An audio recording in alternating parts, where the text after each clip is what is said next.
Alrighty, welcome back to Shut Up and Ball. I am Aaron Chow, accompanied by my co-host John Harris as always, and we're back to share our thoughts and reactions to Week 13 of the NFL season. And also, in case you were following last episode, we were just talking about this before we recorded, so might as well just bring it up again. John won, not only easy winning, in regards to money and such, but we had our little dynasty fantasy showdown for the in-season tournament, survivor pool, however you want to call it. It is technically more labeled survivor pool. John won, came down to ETN Monday night. ETN fell in the end zone. Oh, and obviously did more, but that was key as you got the well-deserved win. And it was best 3 out of 2, and we went head-to-head. So it's like, as I was saying to you, like, for the most part, we both started like an optimal lineup, like outside of a few outliers that we wouldn't have started, without knowing. Yeah. So, Hollywood, like we just talked about, Hollywood gave you a scare. He unfortunately, got 0. And then it was really my quarterbacks, which obviously we'll talk about them. But Mahomes, that late interception, that was tough. That's why, and I sent that one gift because I was like, damn, I did not need that. In terms of fantasy, obviously, real life, that was great. But anyway, let's start off with. Go ahead. Just to put it in perspective, too, for anyone who doesn't know, it's a super flex league, so we're starting 2 quarterbacks. Yes. I have Dak, who basically put up the same as your 2 combined. He put up 28. CJ Stroud put up 16. Mahomes put up 13. So, like, obviously, it's 28 to 29. But that's pretty big right there because my other quarterback was Herbert, who got me 8, but still, like, Dak doing that is basically the reason I won. Like, and as we were talking about earlier, I also have CeeDee Lamb and Jake Ferguson, who both happen to be the 2 best receivers on the day. Also, both got touchdowns. So, like, the Cowboys straight carried me because the rest of my team was just kind of mediocre, to be honest. But anyway, let's start there because that game had a lot of fireworks. I had Tyler Lockett in this game, and he was not his fault, I'm not saying, but he did not meet the end zone like some of the other counterparts in this one, as it was a bit of a close game, a shootout, but nonetheless, your Dallas Cowboys pull out the win, 41-35 over the Seattle Seahawks. So, what were your thoughts in regards to the Thursday night win? The Cowboys offense keeps rolling. That was great to see. The Cowboys get their first win against a team with a winning record, so people can shut up about that stupid stat. And they needed this one because the rest of the schedule does not get any easier. They're going to have to go play Philly, Detroit, Buffalo, Miami. It's going to be a tough stretch. So for just the sake of the division race, the potential shot at the number 1 seed, if they can't even win the division, this was definitely a crucial win. And it was good to see the offense be able to overcome adversity. They played from behind at points, and they were still able to come out on top. That said, the defense was kind of disappointing, obviously. I mean, they allowed 35 points.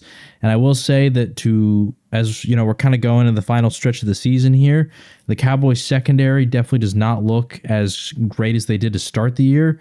Deron Bland did not have the greatest of games. He did kind of redeem himself with the interception, which did turn out to be huge, so we'll take those. But DK Metcalf had his number throughout the night. He was having a lot of success. He had 3 touchdowns. So, and I don't know if all 3 were against Deron Bland, but I know at least one of them was, as well as, or I think 2 of them were for sure. The first one where he had the huge breakaway, Bland was guarding him. And then the last one I'm pretty sure was also against Bland. So anyway, was not the cleanest of games for either defense. It was also not the cleanest of games in terms of penalties. I think this was approaching the NFL record for most penalty yards in a game. The Seahawks had 130 penalty yards and the Cowboys had 127.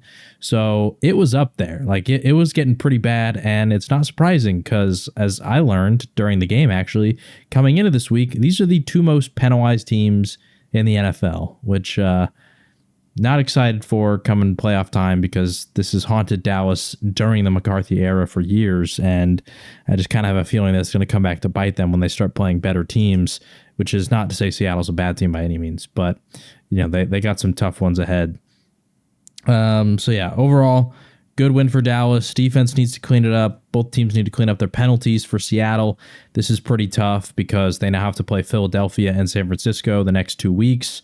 I don't know which order, but they have to play those 2 teams. And now sitting at 6-6, If they drop those 2 games, they're at 6-8. This could become ugly pretty fast here in terms of their playoff hopes. So then the next 2 weeks are going to be pretty crucial for Seattle. And then the final thing I wanted to talk about was the last play of the game, where Micah Parsons came completely free on Geno Smith to end the game.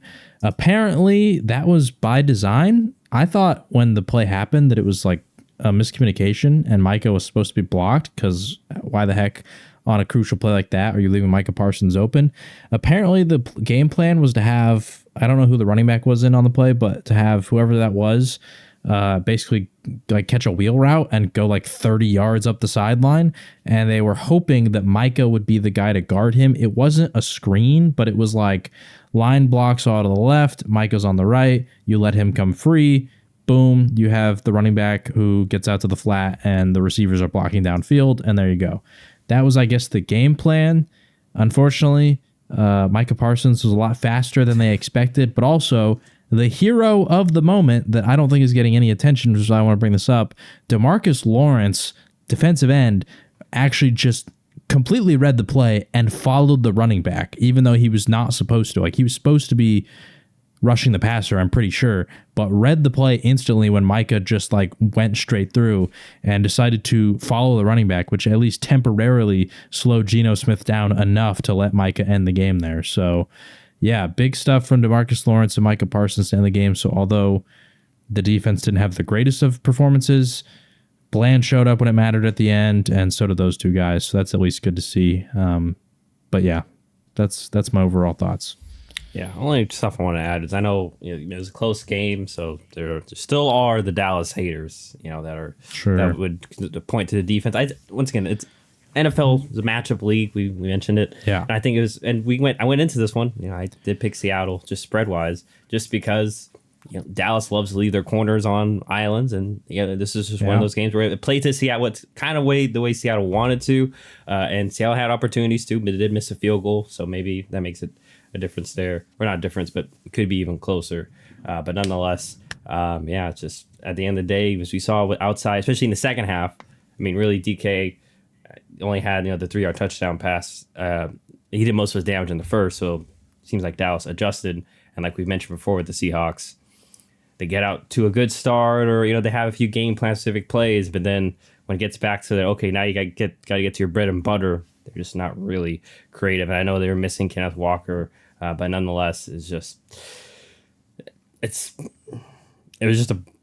I guess for a bit lack of a better phrase, I think Seattle just overperformed here by the looks of it, and I'm not too concerned with Dallas going in regards to their defense. Like I said, this is to be expected, and like you mentioned, Bland, a little bit of like a mini kind of Trevon Diggs, or especially early in Trevon's career, where gonna have some plays where he may let up a big touchdown or such. And even then, that was really just kind of a dime pass by Geno, and then DK. Yeah. I mean, he's a fast guy, so it's just him versus a safety that's kind of out of position. Like, he's going to win that foot race. The safety bit super hard on whatever the heck happened over the middle. I can't even remember exactly what happened, but he bit very hard on it. And that led to that. And I also did want to add, just because you said they adjusted, Dallas did end up switching Gilmore onto DK in the second half. So that's why that happened, is Stephon Gilmore ended up swapping sides with Deron Bland. Yeah. So, but I will say, we're the Dallas offense, and they did cook me in fantasy, but in real life too, like loving where they're trending, finding a good balance. You got Pollard involved.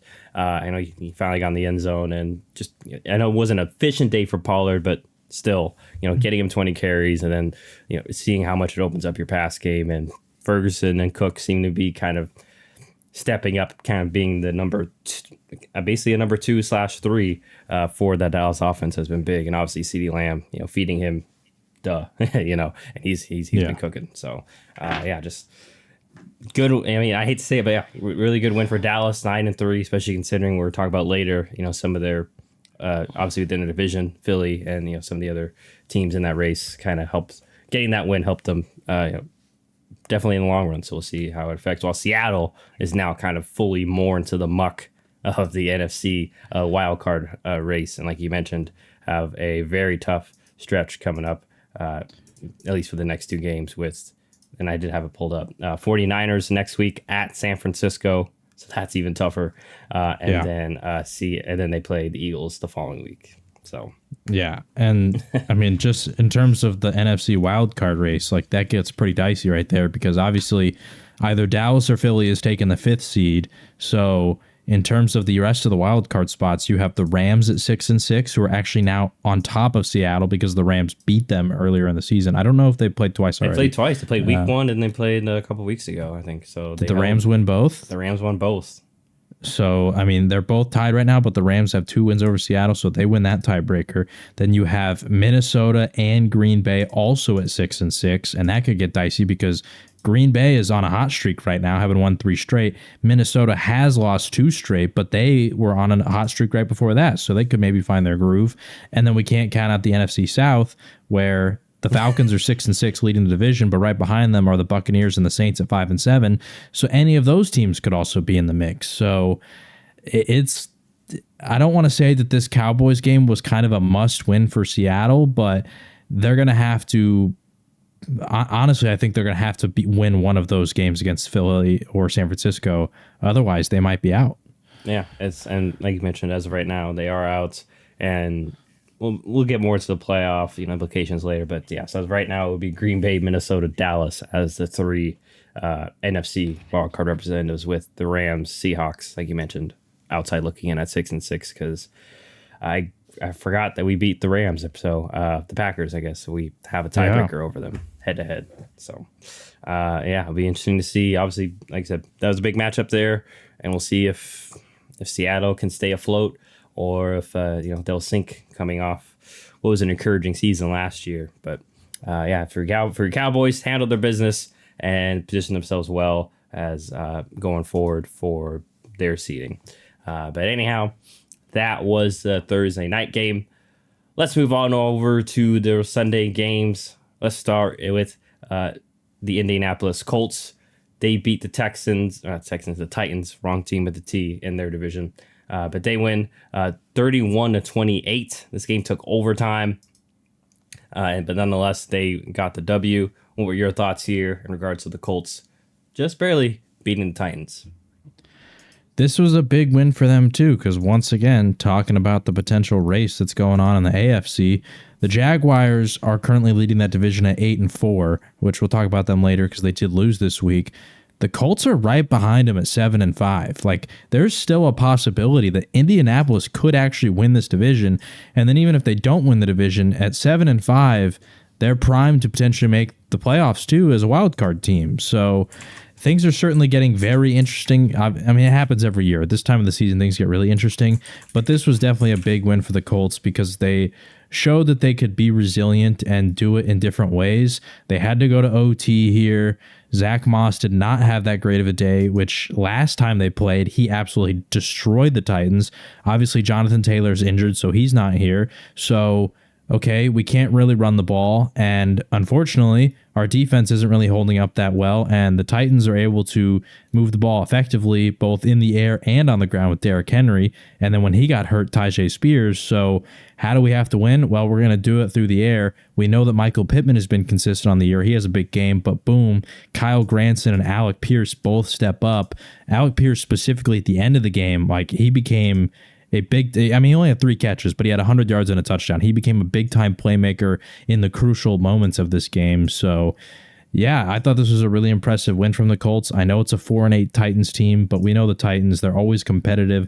And the fact that they were able to withstand a Titans team in which Derrick Henry ran for over 100 yards, multiple touchdowns, and was efficient on the day, I think that's pretty impressive because usually when teams are beating the Titans this year, it's Derrick Henry's just not having a good day. And we know that when that happens, obviously the Titans become really one-dimensional.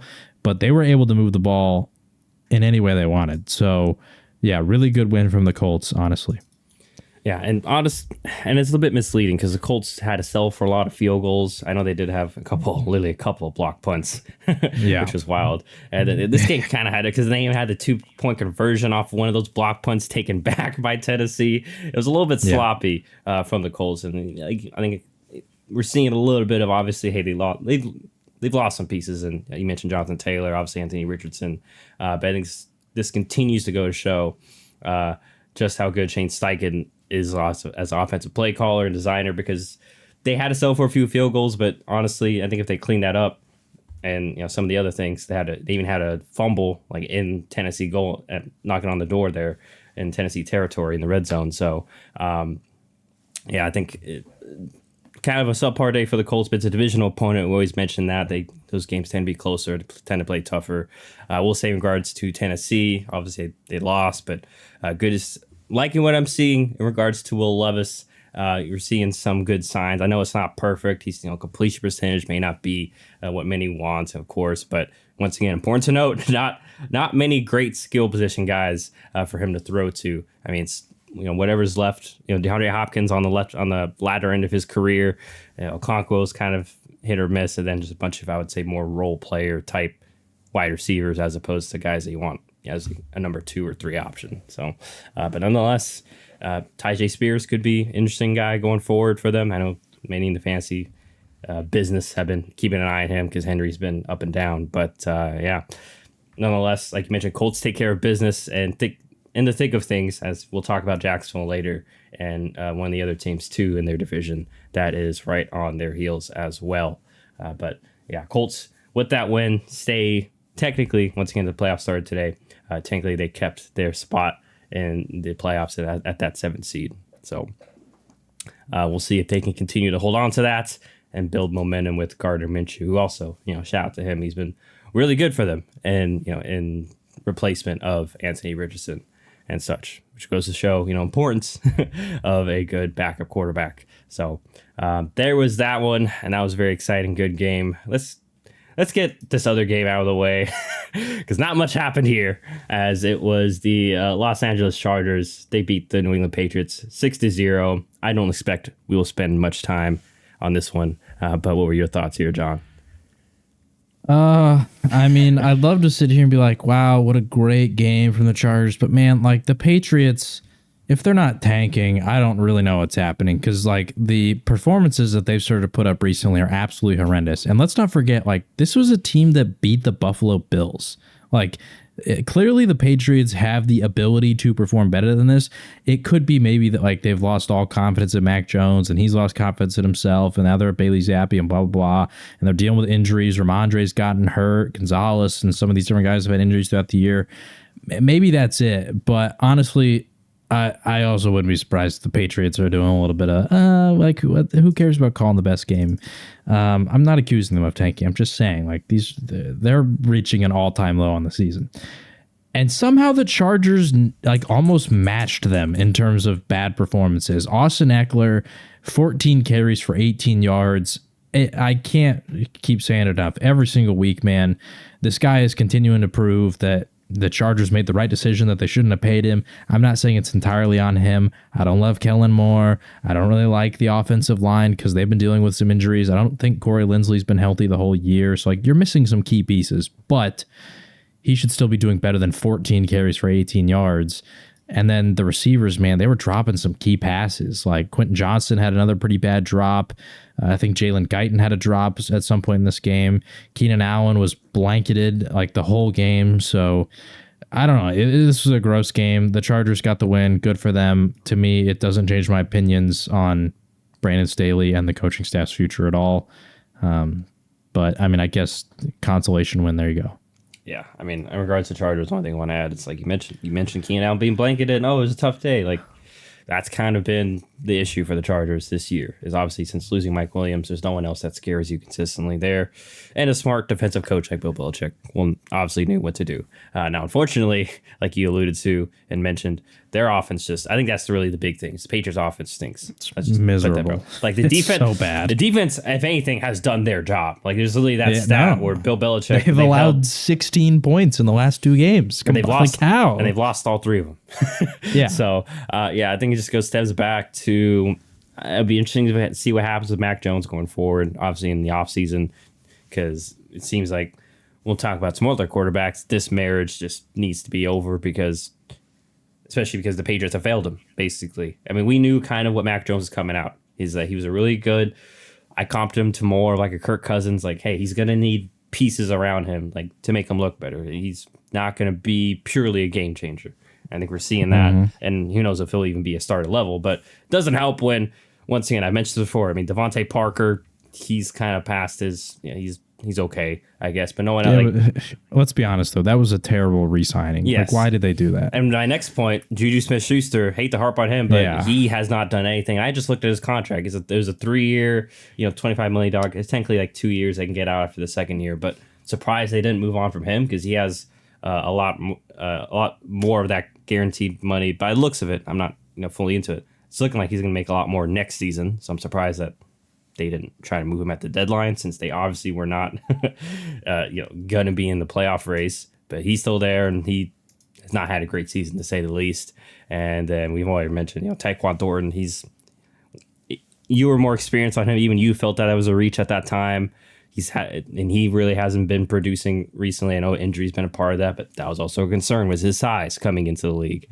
And you see he's been struggling. So it's funny that Jalen Reagor there, and we all know that wasn't trafficked by them. But that kind of goes to show their desperation for a playmaker on the outside and skill, and just in skill position regardless. Because they've been getting away with meh running backs. They've always kind of been able to do that.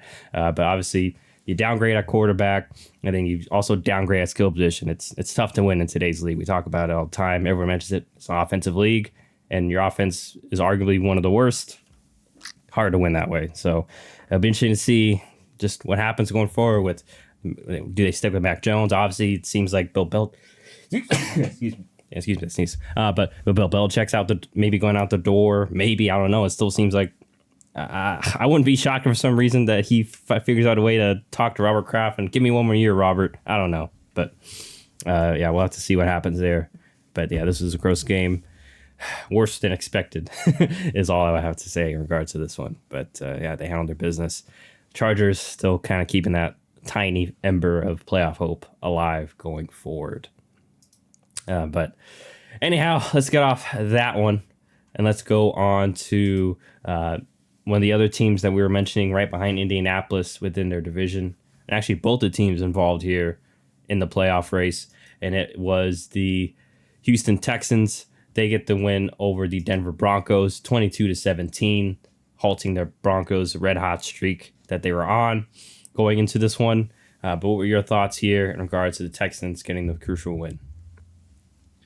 Well, as you mentioned, I mean, this was pretty big for playoff standings because the winner gets to be 7-5, which is pretty huge for the potential wild card race, but also even bigger for the Texans because, as I talked about the Colts being 7-5, they're a game behind the Jaguars. Now, Houston did split with them, so I don't know the tiebreaker situation after that in terms of, I think it goes to like divisional opponents, and I don't know about the record against the rest of the division, but I mean, they're in the mix. So the AFC South is getting really interesting, and honestly, it's kind of crazy to look at this division and be like, wow, like before the season, did anyone expect there to be 3 teams that are 7-5 or better at this point in the year, and the Titans are the worst team in the division?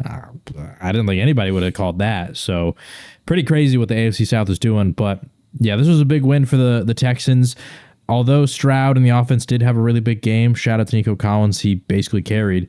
I really want to give the credit to the defense here because they were able to make Russell Wilson completely inefficient and irrelevant in this one. He's been super good on the year at protecting the ball, not losing the turnover battle.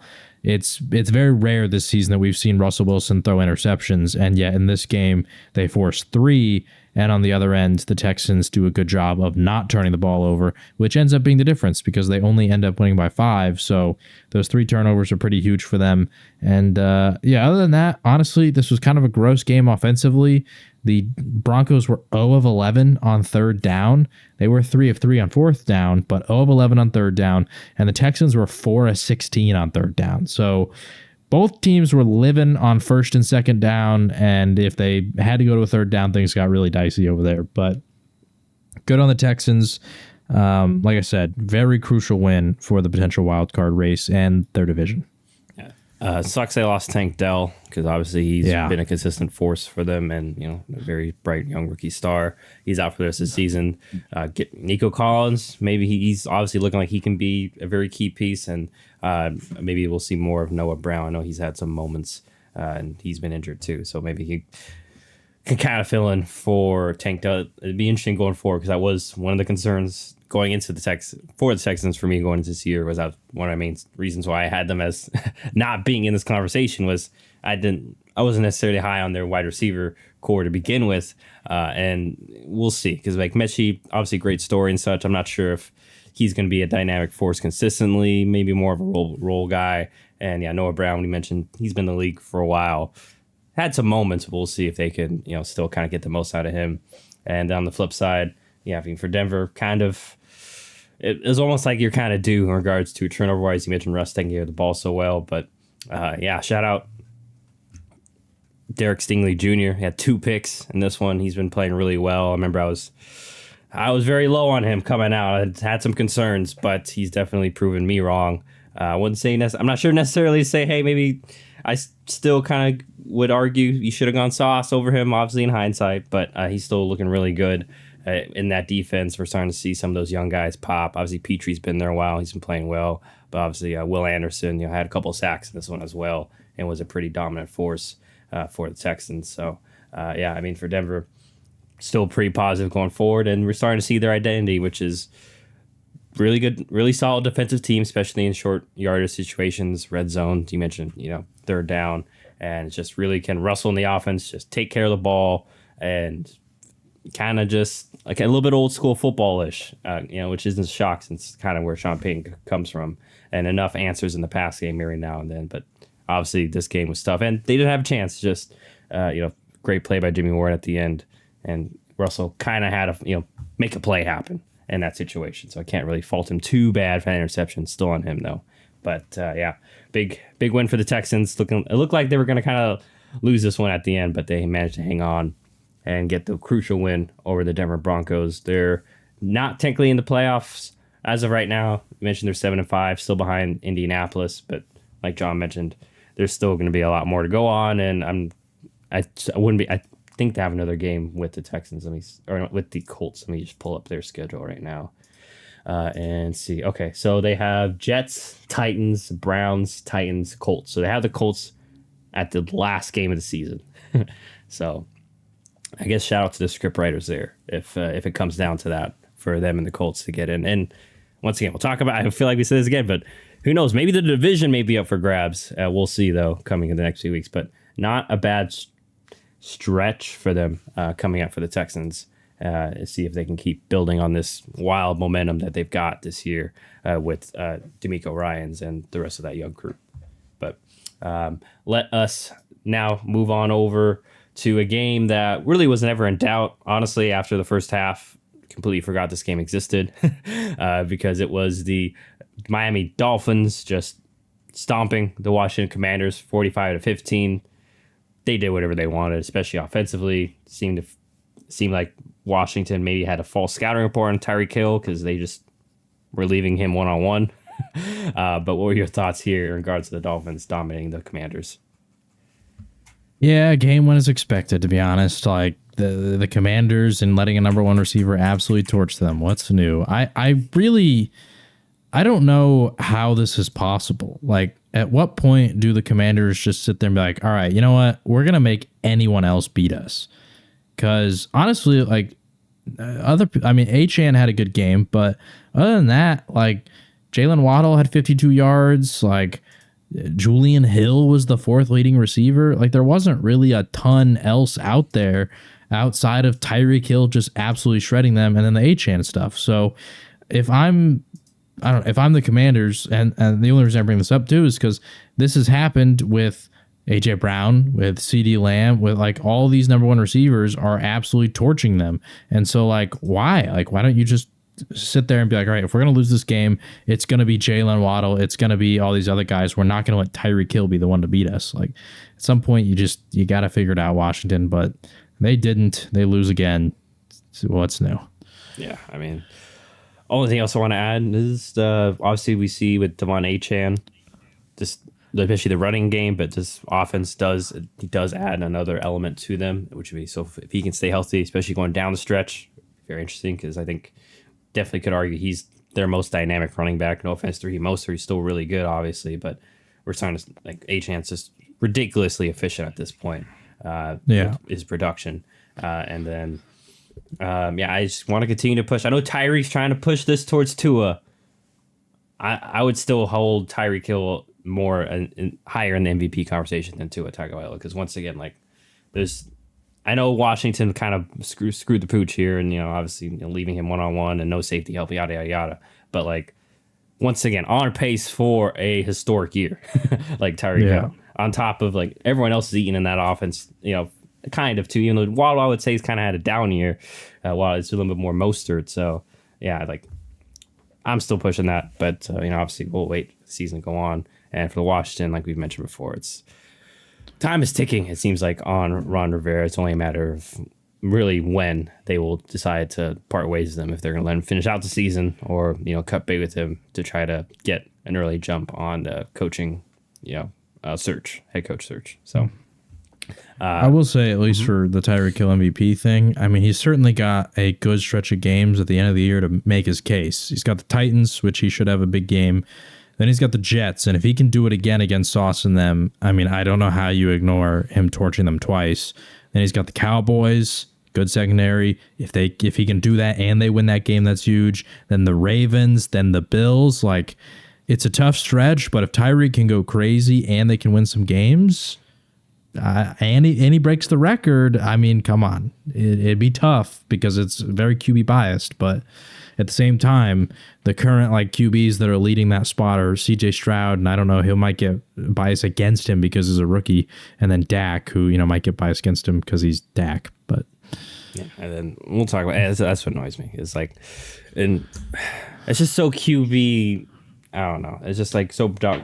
What's the word I'm looking for? It's just caters to the QB at this point. Just make it a quarterback award if you're just gonna say best quarterback on the best team, because it's kind of dumb. Because let's be honest too. If Mahomes had Stroud or Dak numbers, like it'd be Mahomes, like guaranteed. Yes. Like the odds would be so heavily favored. And that's not saying Mahomes is bad. He's just obviously, with the lack of receivers, is not having the greatest of years statistically. And so, but like that's just how the award is like if it was one of the big name QBs, Burrow, Mahomes, these kind of guys, they would 100% be calling them the undisputed MVP right now, even if they don't fully deserve it. Yeah, I think, like we mentioned a lot of times, it feels like it's just the easy answer is, quarterback, best team, boom, MVP. Like, no, let's dive into it a little bit more. Anyhow, Dolphins get to win. You mentioned the Jets. Let's go there. Let's just go. This game in general is just a great source of quarterback frustration. As the Atlanta Falcons, they get to win, although not very pretty, 13-8 over the New York Jets. Well, basically, Jets, no touchdowns, by the way. They had a safety and 2 field goals. Switched to quarterbacks, too, at some point. And then Tim Boyle, the starter, I was told correctly. He got cut, right? He got cut today. We'll talk more about the quarterback situation probably within later, or at the end part of this. But what were your thoughts in regards to the game itself? Gross game from the Jets. Once again, what did you expect from Tim Boyle? I mean, like, he wasn't the worst, but like he didn't really do anything good. He had an interception. Like, I don't know. The run game became super inefficient. Atlanta knew that, like, talking about like Washington and how like, okay, at what point are you going to try and make other people beat you? Atlanta knew, like, all right, if we can just completely shut down the run and make Tim Boyle beat us, it really doesn't matter how bad we do offensively. As long as we just don't turn it over, Tim Boyle is not going to win them this game. And that's exactly what happened. Atlanta made sure that they played conservative football. They did not turn the ball over once. New York turns it over 3 times. The Jets also didn't help themselves by having 11 penalties. So, like, I don't know. This is a very Jets offense type of game. Speaking of the Patriots offense and how it's reaching all-time lows, the Jets are reaching all-time lows. As you've been saying, the grass is not always greener. Still don't know why they benched Zach Wilson. Yes, he wasn't great, but it was certainly better than whatever the heck we've gotten out of the Jets out of the last couple games. So at the very least, when Zach Wilson was under center, Breece Hall had some performances, right? To where with Tim Boyle, like teams are just completely taking Breece Hall out of the game. And part of that can be Breece Hall. Part of that obviously is the terrible offensive line. Part of it can be Hackett. So I'm not going to sit here and put all the blame on Tim Boyle for everything, but it certainly makes you far more one-dimensional. And if you just watch these games, you can see like teams are loading the box. They do not care about the talent of Garrett Wilson and like the receivers and all that. They're leaving them one-on-one on islands and just saying beat us because we don't think your quarterback can. So yeah, the Jets, I mean, it's getting bad, which, I mean, maybe this is good for them because maybe they can realize that Aaron Rodgers is not solely going to save them. Like, they do have a lot of other problems. Yeah, got a lot of issues they need to address. Like, especially me, I've been mentioning, listen, I'm out on Zach Wilson. I know that he has not lived up to what I mentioned, but as I've been saying pretty much, and we've both been saying, especially this year, is that, yeah, they have a lot more holes. Like, Rodgers is supposed to kind of make it obviously be an upgrade and possibly just make the offense better than it was last year. But you can definitely say the offense has not been good as it was last year. No matter who they thrown out there, like you mentioned, in regards to, grass is always greener. And we've seen, like, you got what you wanted, Jets fans. You got Tim Boyle. You got Trevor Siemian. Oh, and now you're not happy. And now all of a sudden, reports are they're trying to, maybe make Zach Wilson the starter. And obviously we'll see what happens because apparently I don't know if there was the comments that he may not even want to, which I hear him like at this point, like, oh, you didn't want me and now you want me back out. Like we mentioned, was probably around this point last year. I know around this time the marriage has to end between these two. Like, I think Zach Wilson needs to move on to a new place. Yeah. And once again, some of what's happened is definitely on him. He never, the press conference last year was not good. And some of the attention he's brought to himself, but then also, like you mentioned today, like Robert Saleh, I love the guy's energy and stuff, but the indecisiveness and like all last year he stuck through with Zach Wilson, and then now this year he tried to stick with them again, and then like all of a sudden playing coy. I guess like I don't know. It just frustrates me that it's like he benches Zach, he goes to Tim Boyle, then he benches him mid-game for Trevor Siemian, then they cut Tim Boyle, now they're picking up Brett Rippon off the practice squad. Now there's these reports, which apparently he denied, Salah did, but there's reports that they want to go back to Wilson, and Wilson is reluctant to do it. And it's just turning into a circus show, man. Just pick a quarterback and stick with it. None of the options are great, so why are you sitting here like going on to different ones thinking they're going to fix the problem? They're not going to fix the problem, man. Like, just pick one and stick with it. And last point, I really wonder, like, I want to know, like, how involved were they in regards to getting a quarterback at the deadline? Because we saw Joshua Dobbs go for a 6th round pick. Like, it basically was a pick exchange. Like, I'm sure they could have swung that, and to at least if their goal was to really try to stay within the race, and then okay, Aaron, save us in December. Like, I don't know, but nonetheless, minus Aaron Rodgers, not too shocked. Like, this is what's gone on. This is the result they've gotten from the Jets. Obviously, did not expect to be this poor offensively, but now the more you think about it, now that we've seen more of the season fold out, all of our fears, have kind of come to fruition. Offensive line's not good. Outside of Garrett Wilson, who scares you. I mentioned before, love Alan Lazard. I think he's more of a Rodgers guy. That was more of a, Rodgers weapon. It's obvious that it's not really translating to these other quarterbacks. He's not a true number 2. And so we'll see. Interesting to see what they do, if they can do anything in the offseason. Well, Rodgers is already kind of making it known that he may not come back because he may not need to. But yeah, and then final thing. We'll say at least Atlanta tried to put the ball in the playmakers' hands, and I mean that really in Bijan Robinson, like you mentioned. They were just feed Bijan. Hey, Kyle Pitts is the leading receiver, so that's what we trending right, I guess, for Arthur Smith and the gang. So we'll see if they somehow win the gosh darn NFC South. But I'm not. Gosh, I don't want to see honestly, I don't want to see out of all the teams in the NFC South. I'll admit the Falcons are good and probably probably the more well-rounded teams. I just don't want to see them in the playoffs. I'd honestly rather see the Bucks, but we'll talk about the Bucks and we'll see how that whole situation plays out. I kind of want to see Jameis get in there.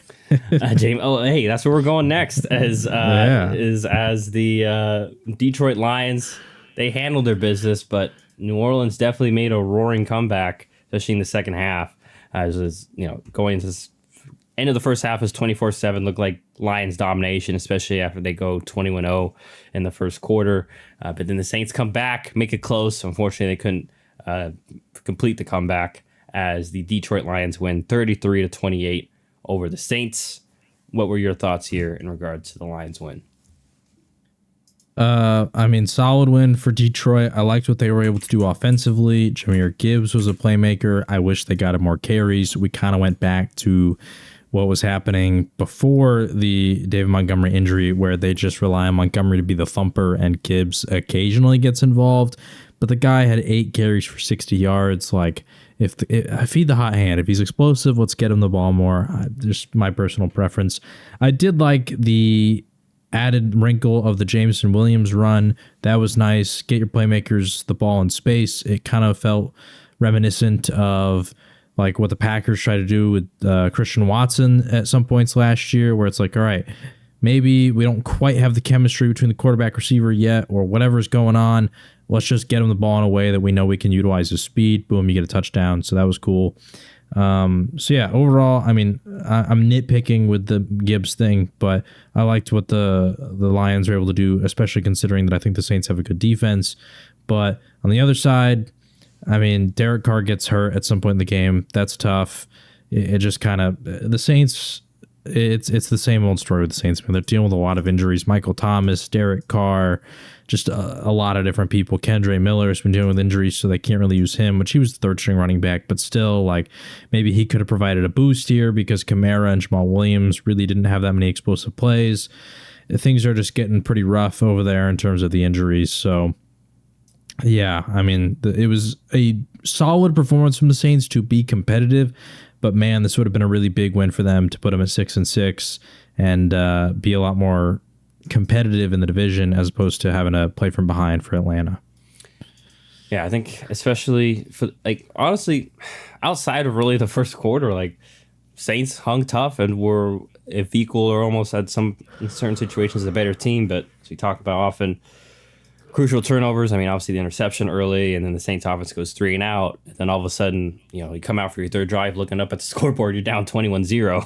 So, I mean, just that doesn't help. And then obviously they had a fumble later that led to another Detroit touchdown later in the second half. So, yeah, it just feels like Saints, like you mentioned, injuries, just tough luck right now. So I'm not sure what's going to, if they'll make any changes front office wise or if quarterback wise, if they even can, because we know that they've kind of been in cap hell for like the past few years and past couple of years. So I wouldn't be shocked if they still are in cap hell per se, just dealing with that.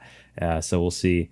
But yeah, I mean, it was a good kind of tough win for Detroit. Just a good bounce back win for them after they've had some tough ones. And for New Orleans, yeah, we'll see what happens. Obviously, too important to note, another concussion for Derek Carr. Who knows, if they're more careful with him going forward, or if he's more careful just in regards to that stuff. So we'll see. And yeah, maybe we'll see some Jameis Winston, as you mentioned, more of him. Who knows? But yeah, tough loss for the Saints. Another one, it feels like, for them where they had opportunities. Just the tough stretch cost them within the game. But Detroit handles their business. They go to 9-3, and Saints on the back seat, on the outside looking in regards to the NFC playoff picture there.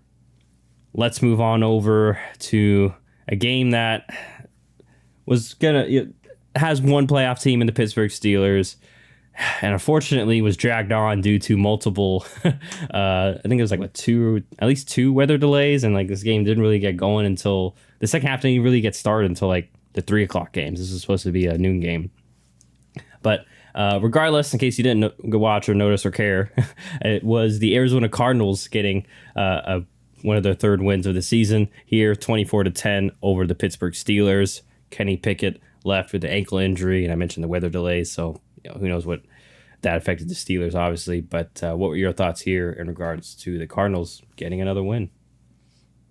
I mean, it was a good win, but unfortunately the injury bug hits him again. James Conner just came back from injury. Boom, Hollywood Brown gets hurt, and I don't know how much time he's going to miss, if any. Luckily, they do have their bye week next week, so that's good. But overall, I mean, this was a tough one for the Steelers because now they fall to 7-5, and now they're like heavy in the mix with the wild card race. I don't know. They just didn't do a lot great in terms of the defensive side. Like, sure, they limited the outside receivers, but Trey McBride absolutely torched them. And he was basically the only receiver that really did any damage. And then James Conner was able to have a really solid day as well. So defensively, they weren't great. And we know the Steelers are not really a high-scoring team. So you allow 24 points, things are going to get tough.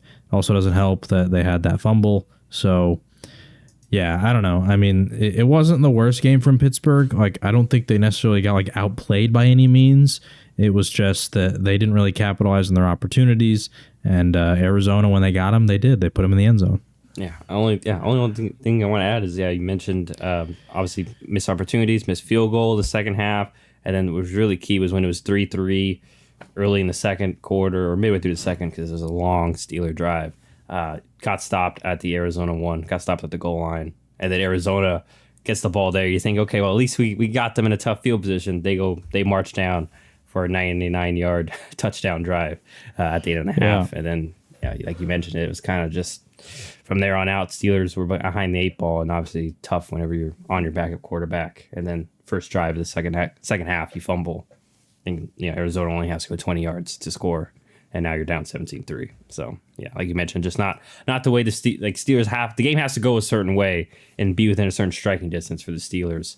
And just didn't happen this day. So, good for the Cardinals. Good for them seeming to at least find their tight end and Trey McBride going forward, as they did release Zach Ertz before the game too earlier in the week. So, finding those building blocks. Obviously, we'll still see if Kyler can be the guy. They had a solid game against a pretty good defense, so can't falter from that. Maybe another positive note on their resume. And we mentioned third down percentage, very good for them, 10 for 17 there. So they were at least able to keep drives alive, keep the ball moving. But we'll see what happens with Pittsburgh, if Mitch Trubisky can keep their playoff hopes alive, or if they'll sink without Kenny Pickett going, at least maybe going forward. But we'll see how long he is out. So let's move on over to a good old NFC South showdown between the Tampa Bay Buccaneers and the Carolina Panthers. Tampa Bay gets the win here, although kind of a close one as they went 21-18. What were your thoughts in regards to this one, John? It was a close one. It definitely was a little close for comfort for Tampa, especially when you're playing, a team like the Panthers, who really aren't supposed to be that great. But for Tampa, I mean, it kept them alive. Like I talked about earlier, they're 5-7, so they're still in the mix for the division. Rashad White had a great game, which helped me a ton in fantasy. But overall, I think the difference really just came on some of the key parts of the game, like third down. Tampa's defense was able to hold strong. The Panthers had almost double the penalty yards. They allowed 4 sacks to where Tampa only allowed 1. Just some of those little small pieces of the game kind of gave Tampa the edge. And it also helps that you're in a situation where you can kind of just throw it up to Mike Evans and he'll go out there and get it and make a play. To where with the Panthers, Adam Thielen was kind of the guy for a while, but he's really not been great. And same with Miles Sanders. Like, he's been totally usurped by Chuba Hubbard. So we're starting to see maybe a little bit of youth here as Jonathan Mingo is kind of starting to come on at the end of the season. So I don't really know. I mean, with the Panthers, they fired their coach, the worst team in the league. Like, what do you really expect? They were competitive, but ultimately I think most people expected Tampa to come out on top, and that's what they did. For the Buccaneers, though, just one random note, man, like Chris Godwin has almost become irrelevant in this offense. Like, he did have that one carry for a touchdown, but outside of that, 0 catches. And he has not really been involved much at all in the last month and a half or so. Like, and even before that, like, he maybe had 2 good weeks, and then prior to that, like, he wasn't involved either. So, like, I don't want to sound like a hater, but I can't help but think of when Baker Mayfield was the quarterback on the Panthers, and the same thing happened to DJ Moore. And I don't know if this is a Baker issue, but I can't help but feel like some of these receivers that are a little bit more shifty, open space guys, like not the big target like Mike Evans. With Mike Evans, you can just throw the ball up and he will get the ball. Like, his catch radius is huge. Some of these other guys that are maybe relying on more timing routes, all that kind of stuff, it just seems like Baker just doesn't really have any chemistry with them whatsoever. So I don't know, just an observation. I'm even thinking back to like when he was in Cleveland. OBJ. You talk about like OBJ and his dad's complaints about Baker, and like Jarvis Landry also never really had the greatest performances with Baker there. Like the more that I thought about it, I'm just thinking like the receivers that have kind of struggled in Baker Mayfield offenses all seem to somewhat be similar builds, like around 6 foot, more on the light side. They got good speed, good route runners, good body control, all this kind of stuff, and yet for some reason none of them are relevant in Baker Mayfield offenses. I don't get it, and it's kind of a shame because Chris Godwin is a really good receiver, and I don't know. I'm hoping that for his sake something can change because, like I said, he has been almost invisible this year. Yeah, and who knows? Maybe I don't watch many Bucs games, so it's not something I've kept an eye on closely. But you do, I definitely have a point there. It could be he is coming off. Was another. Who knows? Sometimes these ACL injuries come back, but are you really what you were before? And then also a concern of mine, Baker coming out, was his anticipation. I think that's what maybe those type of concepts, and maybe that's part of the issue for him. I don't know, but regardless, Mike Evans is still freaking good, and I think he's on a contract year too. So it'll be very interesting to see if maybe he takes his talents elsewhere, considering their situation. But we'll have to wait and find out as the Bucs get the win. They handle their business, although it not being very pretty. It is divisional, like we mentioned, divisional matchup, so that tends to happen. Fortunate for the Panthers, they did not get that interim head coach buff that many get, where they happen to win the opening game for their interim head coach. And it also sucked because we both bet big on Tampa, but at least we bet the same amount. Yeah. So I guess we both were equal in regards to that losing there. But let's move on to what was supposed to be the game of the weekend. Definitely looks like it in the first half, but then in the second half, the story changed as the San Francisco 49ers, they get revenge against the Eagles from last year, beating them 42-19.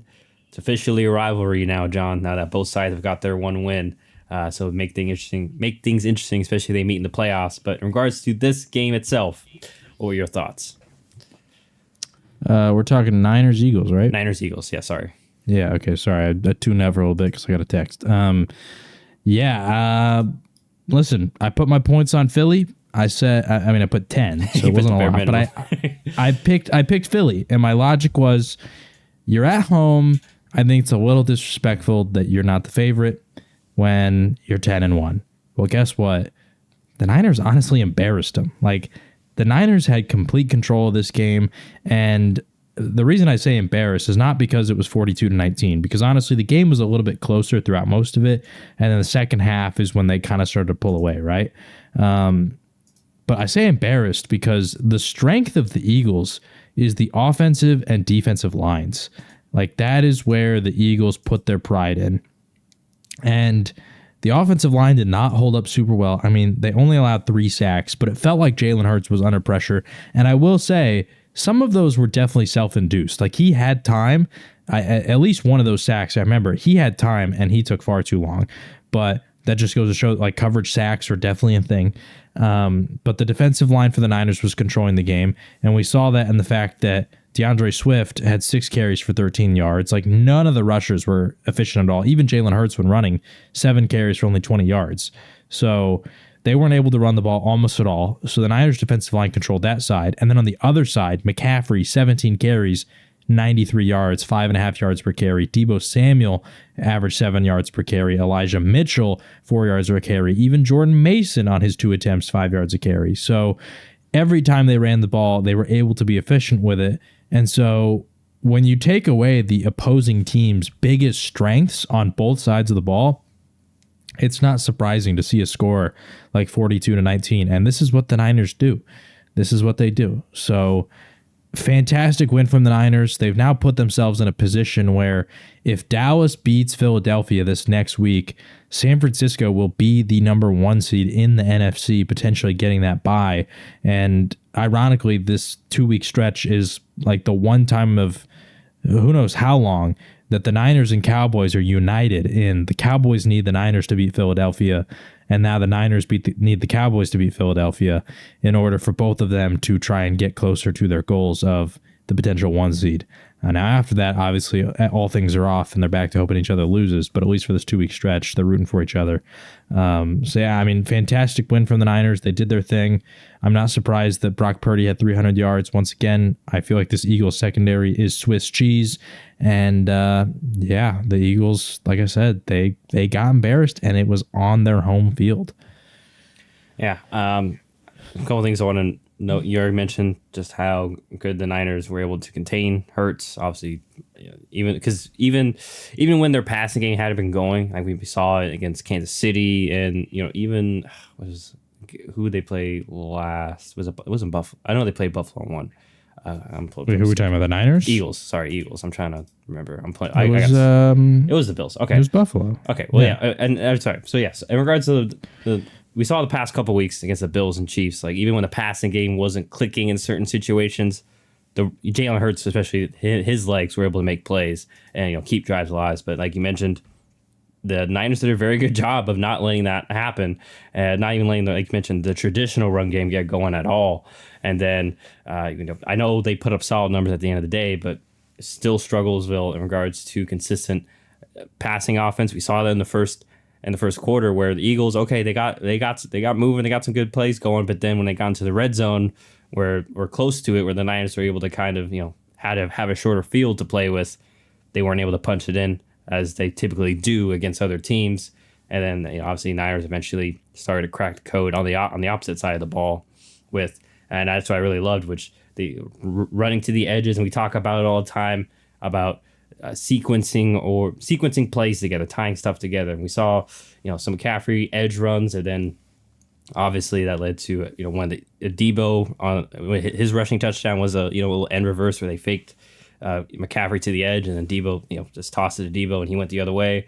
So I think we're starting to see with the Niners while they have similar talent to the Eagles, just a little bit better ideas and just schematical advantages. And once again, like I mentioned for the Eagles, like I think this will be good for them going forward, at least especially for the coordinators, because important to note, like they did lose their 2 coordinators going into the season, and like we've mentioned before, like it's not always like next man up. He's gonna have the same type of production, get the same kind of level of play or just production, like I said, out of those same guys. So yeah, we'll say though defensively, like you mentioned, even though they have taken a step down defensive coordinator wise, and he can still get better talent wise, I think it's definitely arguable that, especially in the linebacker and defensive back area, they have gotten worse. I do agree with you there, where we'll see if Shaquille Leonard will maybe provide a boost for them. And once again, that's no shot. Darius Slay, he's still solid, he's still a good corner, but individually, I feel like Slay's good, Byard's good, Bradbury's good. Like I'm not saying they're terrible corners. It's just like Slay gets beat on this one play, and then like Bradbury gets beat over here, and it just all kind of like packs up to where like none of them are truly locked down like maybe they used to be at points in their career. Because let's be honest, Slay, Bradbury, and Byard are all getting a little older, and so you get some holes, and then you get the added like problem of I don't love the other safety they have opposite of Byard. I don't love any of their nickel corners, and they've had injuries throughout the year on those spots. And so those guys get beat pretty consistently, and then you add in the occasional guys getting beat on the other spots, and it just all of a sudden you got these 300-yard passers every single week. Like it's bad. Yeah, and so the point as I was leading to is it's just tough when you maybe as equally talented like you are the Eagles, but the Niners they had that defense going one way this way, and then Debo all of a sudden gets the ball in open space and in an open field, and he can make plays. So be interesting to see their next meeting, like if they do meet this year, especially if the Niners or if Philadelphia tries to be a little more creative, maybe maybe a little box more, not let the run game get going so that it doesn't compromise the rest of their defense. I don't know what the solution is personally, but yeah, this round definitely goes to the Niners. And if they had a matchup again, now granted, no Dallas Goedert for Philly. I know Philly fans are probably leaning on that, but I don't think he'd make that big of a difference here. But it'd be just interesting to see what their plan of attack will be against the Niners next time they play, especially in regards to defense. Because, like you mentioned, especially after the first quarter, the Niners found their stride, and it was just game over from there. Philly could feel like they couldn't do anything to stop them. So, and I do want to add too that over the last 3 weeks, and just on the season in general, I feel like the Philadelphia defensive line, in terms of like actually finishing the plays with getting sacks, has definitely taken a step back from where they were last year. I'm not saying they've lost talent, but like last year, they almost broke the record for sacks all time by a team, by a unit. They were like, I think they're like third all time, and it's like 2 or 3 sacks that separates them from that record. So they came that close. They had 3 guys with double-digit sacks, and we can't ignore the fact that sure, the secondary wasn't great last year. They did have a little bit better talent, but it also helps when you're getting sacks all the time. Like your guys are getting to the quarterback, they're getting there a lot faster, all that kind of stuff, right? To where this year, they're not quite getting the same pressure. You talked about the downgrade on the secondary in some parts. I feel like it's not all on the secondary. I do think that there is some added blame, not necessarily blame because like they were historic last year, but they're not as good as they were last year at getting sacks. Because against the Chiefs, they only get 1. Against the Niners, they only get 2. Against the Bills, they only get 1. Like against some of these teams that are starting to give them trouble here at the end of the year, which they did come out with 2 wins there, but they're just not getting the pressure that they once were. Yeah. So, that goes down to, and it's not like they've lost a lot, like you mentioned. It's not like they've lost like a key piece. They added Jalen Carter and Nolan Smith. Yeah. It's just that. I don't mean to harp on their DC, but also you mentioned I want to add like linebackers lost because you're White, who is really good for them. I think we're seeing he's doing really good in Arizona. He cleaned up a lot of the messes. And he may not be a superstar, but hey, really good linebacker. And now you go to Zach Cunningham, who's been around the league for a bit. Once again on the later side of his career. And why am I blanking on their other linebacker, inside linebacker from Georgia? It's now I'm blanking on it. Nakobe Dean. Nakobe Dean, like he's, maybe starting to see why he fell in the 3rd round. Like size and athleticism weren't great in my opinion. That's why I was down on him. And we'll see if they can get anything out of Shaquille Leonard going forward. Because against the elite, that may be an issue for them. Is some of these teams with their motions and just way that they're gonna, stress out a defense. They may need more just talent or help there if they don't figure it out schematically. But just very interesting to see as they go into their matchup with your Dallas Cowboys next week. Just see if they can bounce back. Obviously, Hurts too. He left this game banged up a little bit, so we'll see if he'll be 100% going forward. Because like we mentioned, when the pass game hasn't been going, and that's also another concern for me. Sorry, it's just that their offense hasn't been as creative, and like I mentioned with San Francisco, like tying stuff together. If he's not fully healthy and he can't make some of those plays like he did against the Chiefs and Bills with his legs, like we saw this game, had some tough drives where they didn't get much going. So great win for the Niners. Obviously bounce back, and we say, as we've seen, when they're healthy, man, they are, if not the best, one of the best teams in the league. So big win for them and big win for the NFC playoff picture there, especially for, like you mentioned, for the top of the group, the cream in the crop in the Dallas Cowboys and Niners as they're chasing the Eagles for that home field advantage. But let's move on over to the last game of Sunday afternoon, as it was the LA Rams getting the win over the Cleveland Browns 36-19. Although, to be fair, it was kind of inflated. It was 9 points in the last minute 56. So basically it was almost like 19-27. And then, things happened. But what were your thoughts here in regards to the Rams getting the win? This was big for them because obviously, we talk about the potential wild card race, the tiebreaker over Seattle, all this kind of stuff. This is huge, and the Rams have definitely become a team that cannot be ignored. But I think the biggest part about this was they had a really good offensive performance against one of the best defenses in the NFL. So that was pretty huge. They were able to do it both on the ground and through the air.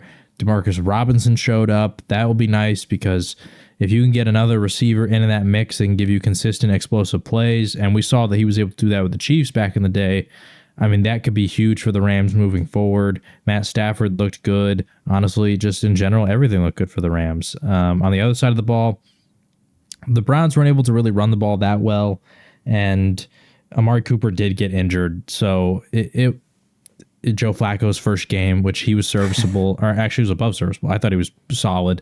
So, I mean, it's a tough loss to take, but you can't really blame the offense a ton when, you allow 36 points. So, yeah. And, I mean, they only turned the ball over once. They only allowed 2 sacks. Like, in general, I feel like the Browns kind of did their thing. It was just, you add in the injuries and all these different kinds of things. The Rams just kind of balled out. That's what happens. Yeah, and like I mentioned, like it was a really close game up until like the last. Score is a bit deceptive because Kyren Williams fell in the end zone, which I know you too much to your chagrin, but luckily you pulled it out there. Our matchup, which I loved McVay's quote that I sent in, which is he joked that he had Kyren Williams on his fantasy team, but I'm just saying, someone may need to double check and investigate. That could be collusion. I don't know.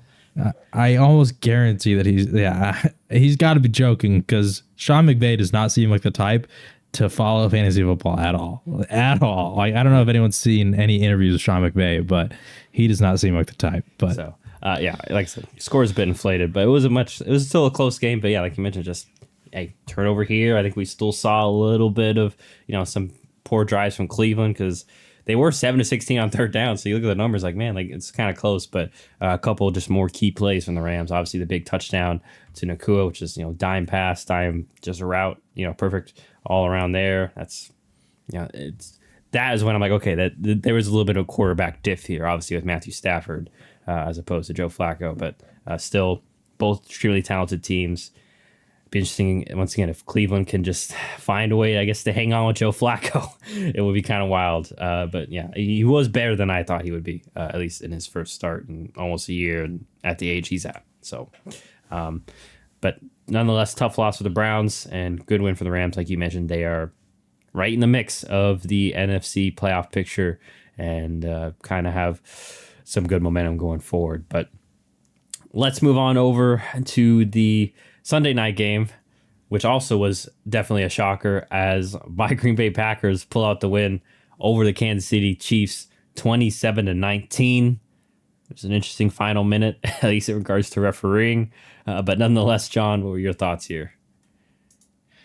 I mean, I don't want to give you hope, but the Packers are kind of pulling it together. That's all I'm gonna say. Yeah. They're pulling it together. Matt LaFleur has seemingly found a rhythm with Jordan Love that is starting to work, and it's not just against bad defenses like Detroit. It's against good defenses like the Chiefs. I mean, I can't lie. I was impressed by the Packers offense here. I liked the addition of getting a little bit of Patrick Taylor involved. Once again, doing some of those runs with Christian Watson. Just like mixing things up to where you can kind of get some explosive plays here and there from other people. Romeo Doubs had that ridiculous play where Jordan Love just kind of heaved it on his back foot and it fell in the Doubs lap. Don't know how that happened, but they're making things happen. You love to see it. Christian Watson, another big game. He's kind of starting to come on as the season's getting to a close here. So that's pretty big.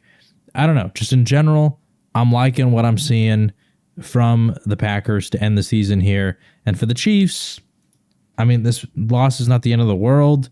They played a good game. I kind of would have liked if they maybe relied on Pacheco a little bit more. It was kind of clear that, once again, in the receiving game, it's Kelsey, it's Rashee Rice, and not much else. I felt like the game was close enough throughout that they could have... I mean, this could have been a 30-carry game from Isaiah Pacheco, and I really feel like they would have had success doing it because the guy had 18 carries for 110 yards. He averaged 6 yards a carry. I don't know. It just felt like there was more that they could have been gotten on the ground where they could have controlled the clock a little bit more, all those kind of things. But overall, I mean, good on the Packers. They held strong. They were the better team on the day. Like they didn't turn the ball over, which was huge because Kansas City did. Mahomes threw that one interception. Just in general, I mean, great stuff from the Packers, honestly. Yeah, I mean, I'm very glad that I did not knee-jerk on Jordan Love like many did. And I'm granted, I'm not going to knee-jerk back the other way. Like, we still got to see more. But he's still I think we're starting to see cleaning up not only the turnovers, but being more efficient on offense. We're starting to see, like we saw a couple of drives of, hey, it wasn't just reliant upon a big play here and there. It's, hey, you got to make the 4 or 5, 6 yard throws and matriculate down the field sometimes and then build confidence. And we saw that obviously from the start of the game. He was like 9 for 9 at one point or something of that sort. He started off red hot. So yeah, like you mentioned, it seems like him and LaFleur are finally on the same page. and they're starting to click in terms of just their chemistry and what each other wants, what both guys want or expecting out of each other, and then a very encouraging performance in regards to just balance too. Like AJ Dillon it was an efficient night for him, 18 for 73. So about 4 yards of carry, and you mentioned getting those other guys involved just on the sweeps to help open things up for AJ Dillon on the inside. Hopefully Watson and his hamstring are okay, because he did pull up there at the end, and that's unfortunately been a big point with him and many speed guys is those soft tissue injuries. Hopefully it's not a big deal for him and he can bounce back soon. But even the smaller guys, like even it's one of the youngest receiving cores, and even I mentioned Wicks and I kind of poo-pooed on him recently, but hey, he's proven to be, hey, maybe be solid, at least contributable, and you'll take that from a young team. And same with like Tucker Kraft, who was filling in for Luke Musgrave. Like he had some solid moments, and honestly, outside the stat sheet, had some solid blocking too for in some key moments on some of those sweeps. So and then on defense, like obviously important to get Quay Walker back. He's been really big for us, and just like you mentioned for the Chiefs offense, it's just tough sledding. We're starting to see.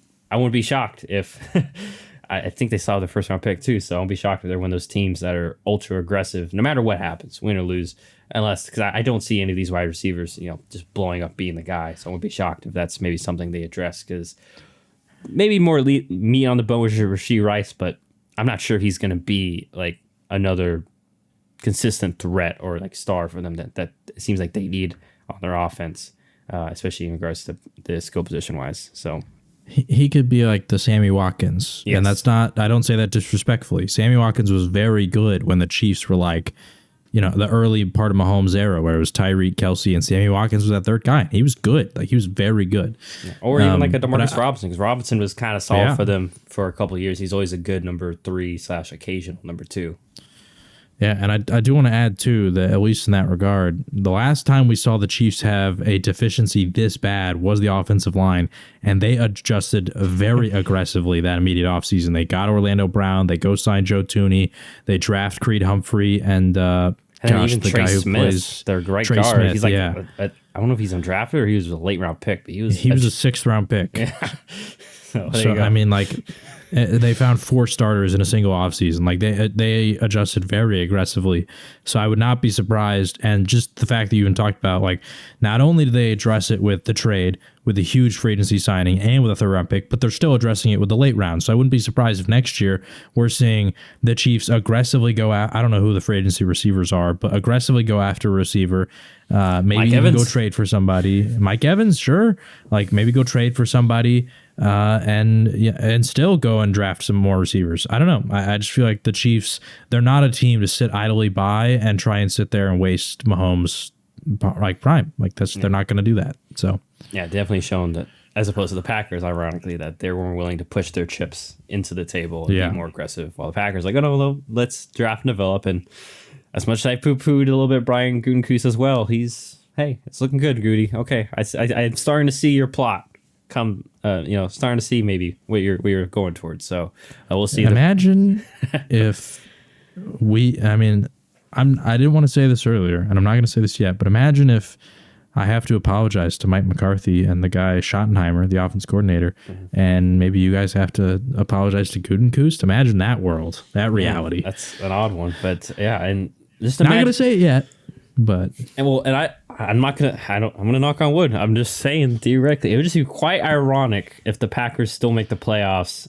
and Aaron Rodgers and his, I know he got hurt, but it would just be ironic. You know what I mean? That's the fact that they still make the playoffs very first year without Rodgers. And they do. It was like, And I'm going to be honest, if Rodgers was healthy, they'd definitely be better, and they might be in the mix, but they would not be winning the division right now, which some people thought they might. Yeah, so it would be interesting, but they would be looking at a wild card spot. They'd be battling right now, and so they might not even make it with Rodgers. You never know. Yeah. So nonetheless, tough loss for the Chiefs, big win for the Packers. As we mentioned, we kind of overwent the NFC playoff wildcard picture there. They're, I think, right. No, sorry, let me look it up again. I think they're firmly right there. At least pretty sure they're the 7th seed. I might be wrong. We are the 7th seed. That's right, because we had the tiebreaker over the Rams. So anyway, we do play the Vikings. I'm not sure if this upcoming week, but I know they're on our schedule again, so that's a big one going forward. So yeah, I mean, once again, last point, I just want to add more praise to Matt LaFleur. He's been a guy that we mentioned in previous years where, hey, like, he should be in the coach of the year conversation. He's only had great success. I know everyone's attributed to Rodgers, but we're starting to see it didn't look good at first, but hey, like, they're 6-6, they're in the mix. No Rodgers. I'm not saying he should win it this year, but I think more respect needs to be given to Matt LaFleur and, you know, what's being built in Green Bay, and at least the continued success too. Because like I said, like we've mentioned, you lose Rodgers, everyone, even I myself, I was expecting us to miss the playoffs this year. It's a rebuild year. Let's see what we got in Love, and it's looking. We'll see. We'll have to keep seeing, but I'm liking what I'm seeing. But anyhow, let's go on to the Monday night game, which is obviously big for John in terms of fantasy and me, obviously. And obviously, John won that one. But also, in regards to the upset here, though, it was pretty big for the Bengals. As you know, myself, I know I basically poo-pooed this game and was like, all right, Jaguars win. Let's move on. But it was the Bengals. They showed up, not even at home, too, in Jacksonville, and win 34-31. Quite a great game from Mr. Browning and the Bengals offense here. Definitely did more than I expected. So what were your thoughts in regards to the Bengals pulling off this upset? I guess they're not dead yet, man, because they're sitting at 6-6, and once again, I've said this with a lot of teams today, but still in the mix for the wild card race. Even though they're having to have Jake Browning, and shout out to Jake Browning because the guy went 32 of 37, 350 yards and a touchdown. Good on him. Good on the receivers. Good on the team in general for not giving up, and good on Zach Taylor and that coaching staff for coming out and doing this, because the Jacksonville defense is no slouch. Like, Tyson Campbell has been one of the highest graded corners on the year. Josh Allen, I think, is second or third in the league in sacks. So it's not like this Jaguars defense is easy pickings by any means, and yet they still had a great game plan. They came out, they dominated. Chase had a huge game. Joe Mixon had a big game with over 100 yards from scrimmage. They got Tyler Boyd and T. Higgins in the mix. Chase Brown is starting to get more involved with the coaching staff has been talking him up a lot. 9 carries for 61 yards, so that was good to see. I don't know. I mean, this was a very impressive win from the Bengals, and it certainly makes things very complicated in the AFC because, like I said earlier when talking about the AFC South, now the Jags are 8-4, the Colts and Texans both 7-5, so that division has gotten all of a sudden very complicated, and there's a lot on the line going to the end of the year. But then even the Bengals sitting at 6-6 in the wild card race, like the AFC is really heating up. And you know, when people talk about how competitive this conference is, it's not just the top teams; it's the competitiveness all around. That the NFC is definitely competitive, but with the NFC, it truly feels like a 3-horse race. In my opinion, some people might put Detroit in there. I don't quite think they're there yet.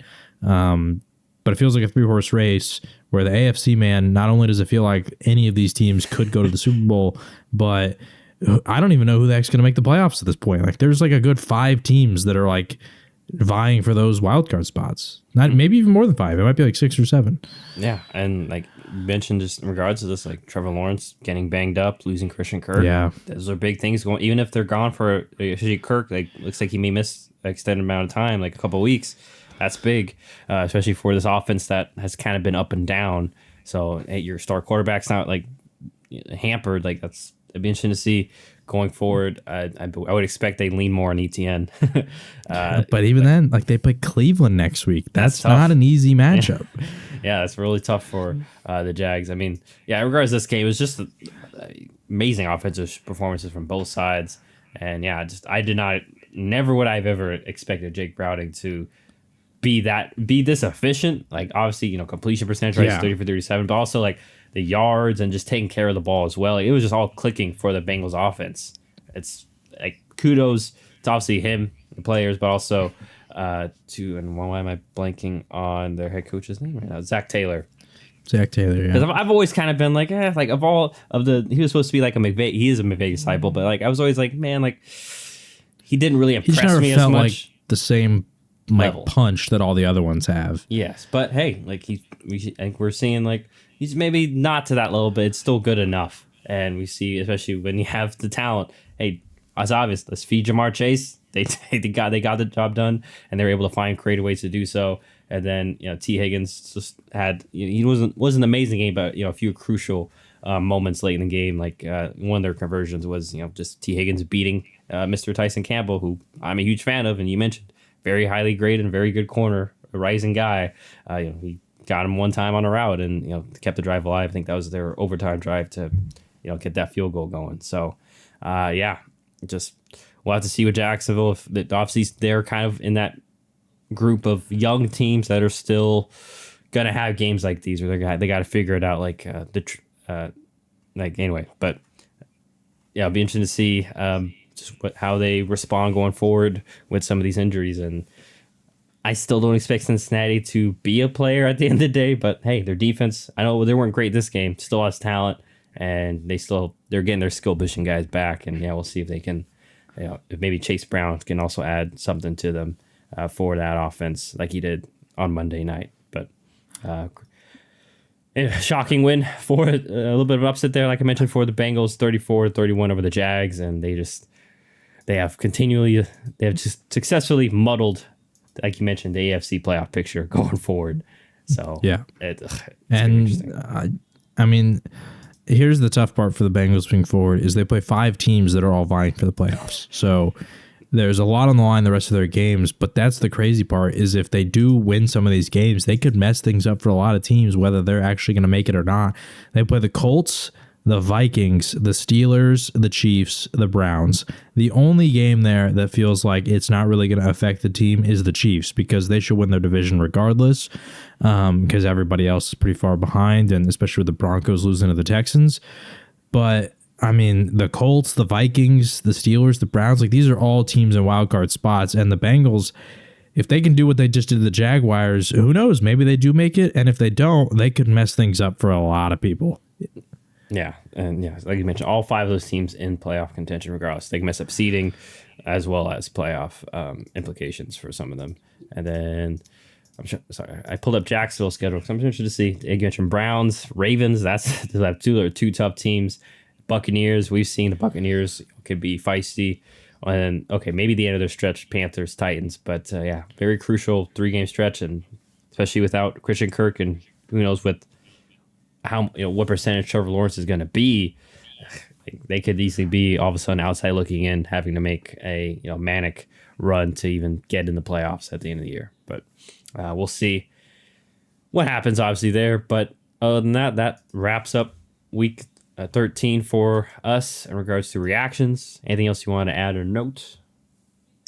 That's going to be it. I will say I find it very interesting how many teams' schedules are heavily backloaded this year. Like the Cowboys, I know it just happened to them. We talk about the Bengals. We talk about some of these teams. Like a lot of very interesting matchups come in the next few weeks that are going to mean a lot in terms of playoff seeding. I don't know if I can't remember a season that feels as close for so many teams as this year. Yeah, I mean, I have it up now. Just like, I should have mentioned this in the Packers one, but like, and then there are teams that like have kind of like these outside looking in that like, oh, they could make a run. Like I should want to say my Packers at Giants next week. That's winnable. And then Buccaneers, we mentioned like they're kind of in that same class as the Packers. But then Panthers, okay, that should be. But then Vikings, Bears to end it, like it's still interesting. 4 out of the last 5, and I'm sure the same for like the Rams, if I remember correctly too. Like they have an interesting stretch coming up. Let me pull that up. They have Ravens, okay, Commanders, they should win, but then Saints, who knows what Saints we're going to get. Giants at the end of the year on the 49ers, who the Niners could very well still be, putting it all out for playoff seeding at that point. But yeah, that will do it for us. We'll be back obviously later in the week to share our picks against and bets against the spread for week 14. Spoiler alert, John's still ahead. Obviously, I didn't make a huge traction, and I think I'm pretty sure you did better than me this week in regards to money. I'm not sure record-wise, but I know money-wise, you edged me out. Thank you, Jacksonville. I put 200 on Jacksonville, and that was one of my losses. And obviously, Miami came through big for you, as you put that 500 on them. Yeah, I don't intend to do that often, but when they were playing Washington, I was like, I just one of the most confident games I have ever felt this year. So. It was like was it Dallas Giants? Like that was one where I was like, yeah, oh yeah, that's easy. Yeah, lock it. At least that one though, the spread was huge, so there was like maybe a possibility. This Dolphins Washington game wasn't like 8.5 or something. Like it wasn't massive. 9.5. I mean, that's still like, come on, like Washington losing by 10, like that doesn't feel too difficult to happen considering.